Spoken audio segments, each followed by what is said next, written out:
Nous remercions Allah subhanahu wa ta'ala, le tout miséricordieux, le très miséricordieux, le digne de louange, le Seigneur du monde, maître du jour de la rétribution. Nous le remercions pour sa grâce infinie sur nous et nous faisons la prière sur le sceau des messagers, notre bien-aimé Muhammad sallallahu alayhi wa sallam, sur sa noble famille et ses vertueux compagnons. La thématique de ce sermon est sur le Hajj. Nous parlions tout à l'heure la source, la fondation, les rituels que nous allons faire au pèlerinage. Comment ces rituels-là ont commencé? Quelle est la fondation de ces différents types d'adoration que nous partons faire à la Mecque? À savoir, les premières personnes qui ont habité la Mecque et le Safa et le Marwa, le mont Safa et le mont Marwa, et la tawaf que nous faisons, et l'immolation de la bête également que nous faisons le jour de la Tabaski. L'origine de ces différents rituels, c'est de cela que nous parlions tout à l'heure. Nous avons expliqué en long et en large pourquoi est-ce que nous faisons ces différents rituels. Et nous voulons en français conclure ce que nous disions tout à l'heure en Bambara, à savoir les bienfaits du Hajj sur le musulman. Quand on va à la Mecque, il ne suffit pas d'aller faire le Hajj pour dire que j'ai fait le Hajj, non. Le Hajj doit nous inculquer certaines valeurs, certains comportements. Le Hajj doit accroître notre foi. Ça doit renfermer notre foi. Ça doit faire que nous devons vivre autrement qu'auparavant. Les premiers enseignements que nous pouvons tirer du Hajj, le Coran même nous conseille de voyager. Le Hajj, c'est un voyage qui instruit le musulman, qui fait que nous avons beaucoup d'expérience.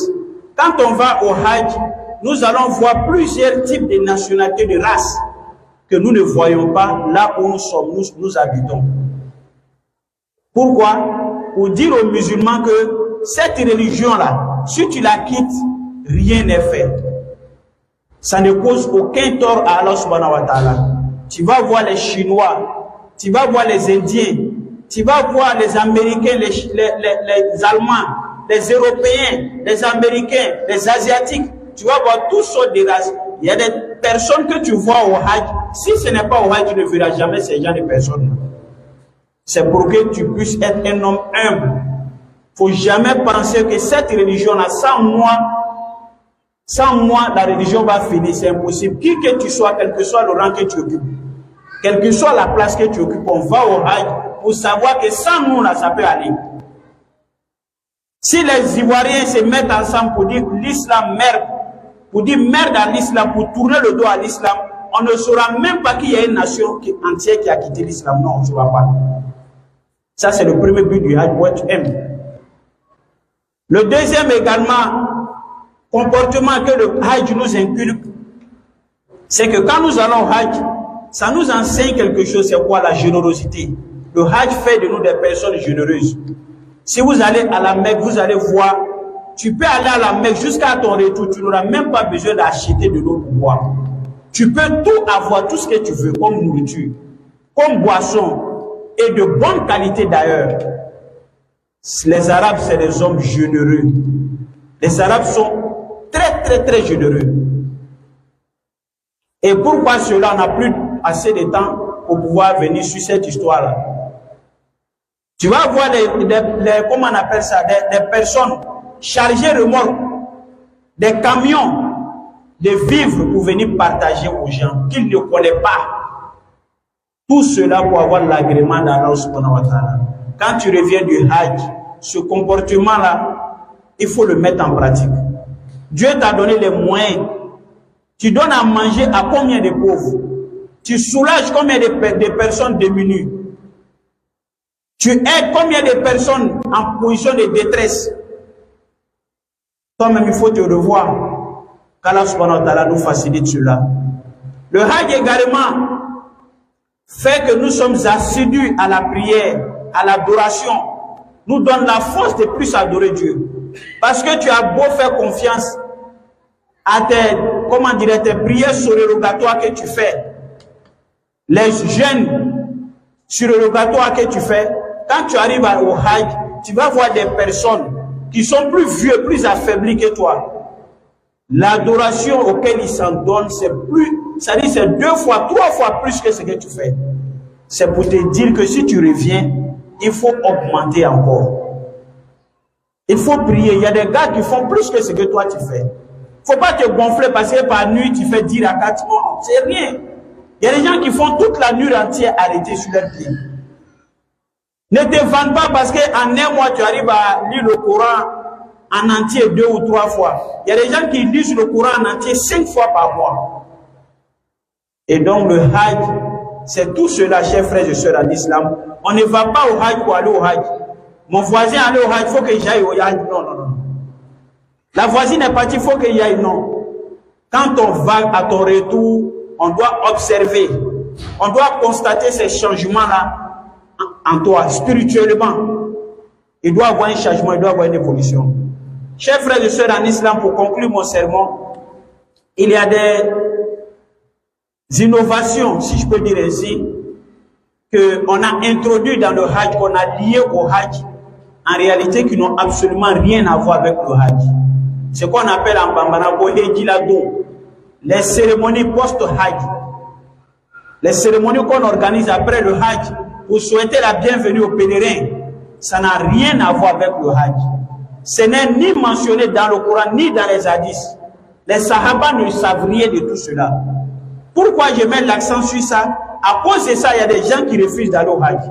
Tu viens voir un bon musulman, ah mon frère, vraiment, je souhaite que tu ailles au Hajj cette année. Il te dira que ouais, c'est vrai, aller au Hajj c'est bon. Mais quand je vais revenir là, il doit tuer, on doit faire ça, on doit faire ça. Et je n'ai pas de moyens pour ça.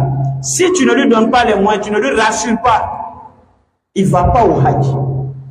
Il y a plein de personnes comme ça, de musulmans qui ont refusé d'aller au pèlerinage parce qu'ils n'ont pas de moyens pour pouvoir faire ces cérémonies-là. Ça n'a rien à voir avec le Hajj. Deuxième chose également qu'on a mis on a lié au Hajj, on a introduit, on a lié au Hajj qui n'a rien à voir avec le Hajj. Quand on revient de la Mecque, on nous dit on doit observer 40 jours à la maison sans sortir. Ça n'a absolument rien à voir avec le Hajj. Le Hajj commence à la Mecque, le Hajj finit à la Mecque. Quand on vient, le Hajj est bon, il n'est pas bon, ça c'est fini, ce débat est clos. Ce débat est clos, chers frères et sœurs en islam. On n'a pas 40 jours à observer à la maison. Je viens du Hajj aujourd'hui, j'ai des courses à faire au plateau, je prends ma voiture, je vais faire mes courses. Clair et net, il n'y a pas de problème à cela. On va même jusqu'à dire que non, quand tu reviens du Hajj, tu ne dois pas avoir de rapport intime, excusez-moi, tu ne dois pas entreprendre des rapports intimes avec ta femme, mais c'est archi faux. C'est archi faux, on revient. Même étant là-bas, quand le Hajj est terminé, ceux qui sont allés avec les femmes peuvent avoir des rapports intimes. Qu'Allah subhanahu wa ta'ala nous facilite la bonne compréhension. Et le dernier point de ces innovations-là, c'est de tous les deux côtés. C'est-à-dire que ceux qui viennent de la Mecque imposent à leurs proches qu'on les appelle Hadjaou Ladi. Et ceux également qui savent que non, ce n'est pas une obligation, disent quoi? C'est-à-dire, je ne vais pas l'appeler Hadja, je ne l'appelle pas Ladi. Donc souvent, ça crée la polémique. Ce que je voulais dire aux musulmans, quand ton frère souhaite qu'on l'appelle, on l'appelle par un nom. Ce n'est pas une désobéissance à Allah. Ce n'est pas non plus interdit. Il faut l'appeler Hadja, ça fait quoi? Ça t'enlève quoi? Ton frère est quitté à la Mecque, pour lui dire Hadja, là, ça te fait quoi? Ça te fait rien. Il aime qu'on l'appelle comme ça. Toute personne qui a fait le pèlerinage chez nous ici, on souhaite qu'on nous appelle Hadja Ladi. Appelez les Hadja Ladi, ça vous enlève bien. Mais vous, les Hadja Ladi aussi, quand parfois on t'appelle par ton nom, Diomandé ou bien Sissé ou bien Touré, il ne faut pas faire de scènes histoire, pas faire de scènes polémiques. Ce n'est pas obligatoire, tu es là, il faut qu'on t'appelle, ça n'a rien à voir avec le Hajj. Qu'Allah subhanahu wa ta'ala nous facilite cela. Et il y a également la question des uniformes. On On va parler de ça prochainement, Inch'Allah. Qu'Allah nous donne beaucoup de Juma dans la santé, la prospérité. Qu'Allah fasse que cette mosquée-là prospère et que Allah donne la force à notre imam, notre cheikh, pour pouvoir continuer les œuvres qu'il a commencées. Subhana rabbika rabbil izzati amma yasifun wa salamun ala al-mursalin wa akhiru da'wana alhamdulillahi rabbil alamin. Qumu ila salati yarhamni.